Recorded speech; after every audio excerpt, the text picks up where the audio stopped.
एकनाथ शिंदे यांच्या विरोधामध्ये ठाणे जिल्ह्यातनं सगळ्यात जास्त पत्र ही नरेश म्हस्के यांनी लिहिलेली होती उद्धव ठाकरे यांच्याकडे। अशा पद्धतीचा गौप्यस्फोट केलेला आहे खासदार संजय राऊत यांनी। याच विषयावरती बोलण्यासाठी नरेश म्हस्के आहेत। किती पत्र लिहिली तुम्ही एकनाथ शिंदेंच्या? हे बघा, संजय राऊत हे फेकूचंद आहेत।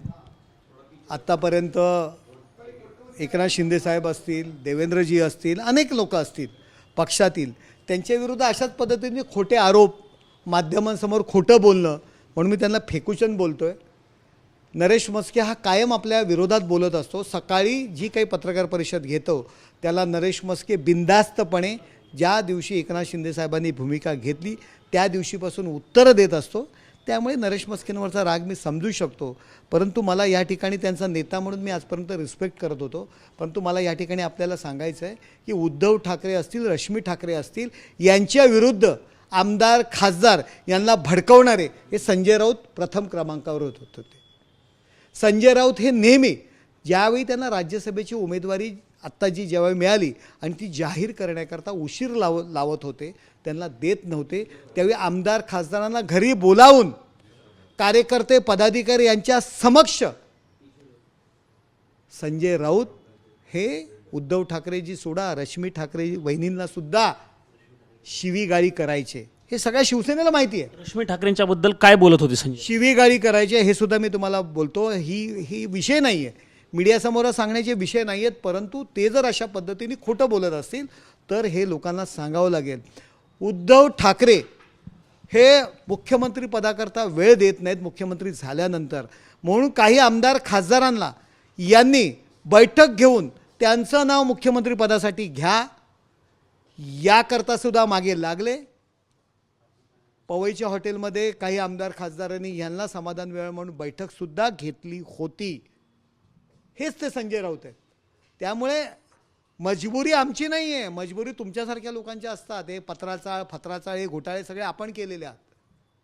आणि तुमची योग्यता काय आहे, तुमच्या अनुयायांची योग्यता काय आहे, आम्ही ठाण्यामध्ये तुम्हाला दाखवून दिलेलं आहे। नरेश म्हस्के ठाण्याचं नेतृत्व करतो।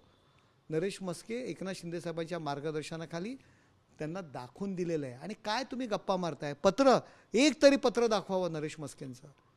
नरेश म्हस्के रिझाईन देईल, नाहीतर तुम्ही रिझाईन द्या खासदारकीचा।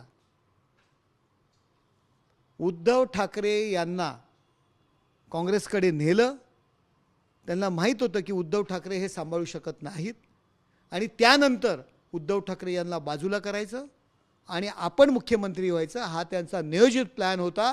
आणि म्हणून या पक्षाचं वाटोळं जर कोणी केलं असेल तर संजय राऊत यांनी केलं। अरे मुख्यमंत्री संजय राऊत यांना व्हायचं होतं उद्धव ठाकरेंना बाजूला करून। ते कधी व्हायचं होतं? त्यांना बाजूला कधी करायचं होतं? किती दिवसात? त्यांना संजय राऊतांना मुख्यमंत्री कोण करणार नव्हतं। उद्धवजींच्या गळ्यात माळ घालायची आणि त्यानंतर ते फेल आहेत किंवा ते वेळ देऊ शकत नाहीत अशी परिस्थिती निर्माण करायची आणि त्यानंतर स्वतः मुख्यमंत्र्याची माळ गळ्यात घालून घ्यायची। ही शिवसेनेसुद्धा माहिती आहे हो। उद्धव ठाकरेंच्या आजूबाजूच्या लोकांना सगळ्यांना माहिती आहे या गोष्टी, कोणाला माहीत नाही आहे त्या गोष्टी, सगळ्यांना माहिती आहेत। हा तुम्ही जो दावा करताय म्हस्के साहेब, तो किती दिवसांच्या नंतर, म्हणजे उद्धव ठाकरे मुख्यमंत्री समजा 19 मध्ये झाले, त्यानंतर किती दिवसांचे कालावधी तुम्ही? आता हे दिवस आणि हे मोजण्याकरता मी आता ते काही कॅलेंडर घेऊन मला बसावं लागेल, परंतु परिस्थिती निर्माण करणं, उद्धव ठाकरेंच्या विरोधात सर्व पदाधिकारी, कार्यकर्त्यांना भडकावणं, मला सुद्धा त्यांनी सांगितलेलं। एकनाथ शिंदे समक्ष त्यांच्या साहेबांसमोर त्यांनी सांगितलं ज्यावेळी आमचा अयोध्या दौरा होता की त्याचवेळी विधान परिषदेचे नावं हमशा पाडवी यांना विधान परिषदेची उमेदवारी दिली की नरेश तुलाच द्यायला पाहिजे, तुलाच द्यायचा, तुझाच क्लेम आहे। परंतु उद्धव ठाकरे यांचं म्हणणं आहे की तू एकनाथ शिंदेंनी जर भूमिका घेतली तर तू त्यांच्या सोबत जाशील, म्हणून तुला विधान परिषद नाकारली जाते। हे मला सुद्धा सांगणारे अयोध्येच्या भूमीमध्ये हे संजय राऊत आहे। तुमचं उत्तर काय होतं त्याच्यावरती? नाही, माझं उत्तर काय होतं म्हणजे मी त्यांना सांगितलं, हो आम्ही एकनाथ शिंदे साहेब जी भूमिका घेतील, ही गोष्ट 1 महिन्यापूर्वीची, जी भूमिका एकनाथ शिंदे घेतील त्यांच्या समक्ष मी असणार। उद्धव ठाकरे यांनी, शिंदे साहेबांनी भूमिका घेतली, ते सुरतला जायला निघाले, मला 10 ते 12 फोन केले, त्यावेळी सुद्धा मी त्यांना सांगितलं मी एकनाथ शिंदे साहेबांच्या समवेत आहेत, मला भेटायला आहे मातोश्रीवर। वरुण सरदेसाईपासून सगळ्यांनी निरोप पाठवले, माझ्या घरी माणसं पाठवली फोनवर बोलण्याकरता। त्यावेळी सुद्धा आम्ही त्यांना सांगितलं की आम्ही एकनाथ शिंदे साहेबांच्या समवेत आहोत.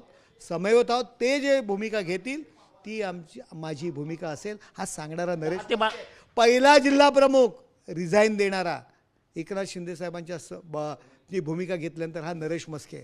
या गप्पा त्यांनी मारू नये. 15 दिवस अगोदर मला वर्षा बंगल्यावरती बोलवलं होतं आणि मला सांगितलं होतं, मला भडकवण्याचे प्रयत्न केले जात होते.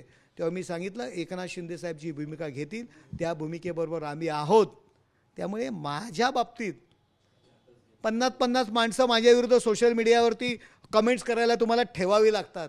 हे दुर्दैव आहे तुमचं. एक नगरसेवक असणारा माणूस आज खासदार आहे, परंतु नगरसेवक असताना 50-50 माणसं सोशल मीडियावर माझ्या विरुद्ध कमेंट्स करायला तुम्हाला ठेवावे लागतात. हा नरेश म्हस्के कधीही विकणारा नाही आहे.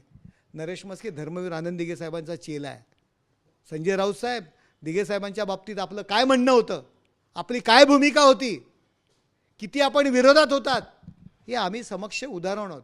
आम्ही साक्षीदार राहायचे.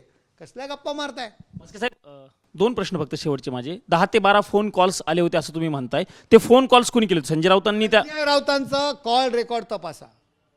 शिंदे साहेब सुरतला गेल्यानंतर 2 दिवस त्यांनी मला फोन केले होते का मी त्यांना फोन केले होते? त्यांचा कॉल रेकॉर्ड तपासा किंवा त्यांनी जाहीर करावं. रश्मी वहिनींच्या बाबतीत तुम्ही बोलले, पदाधिकाऱ्यांची बैठक घेतली होती, तिथं ते असं बोलले असं तुम्ही म्हणताय. त्या बैठकीला तुम्ही होते का जेव्हा त्यांनी अशी भूमिका घेतली? हे बघा, त्यांची भूमिका काही कशा पद्धतीने ते शिवीगाळ करायचे हे अख्ख्या जगाला माहिती आहे.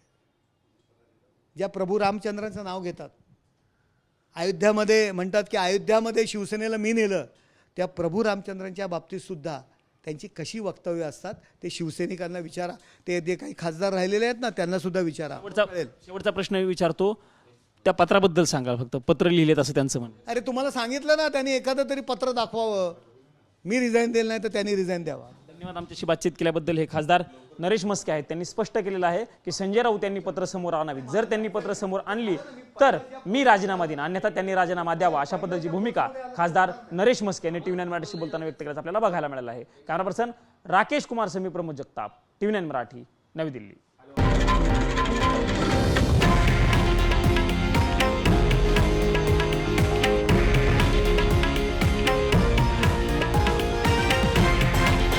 हे आहे देशातील नंबर 1 न्यूज नेटवर्क आणि आपण पाहत आहात TV9 मराठी, एकमेव.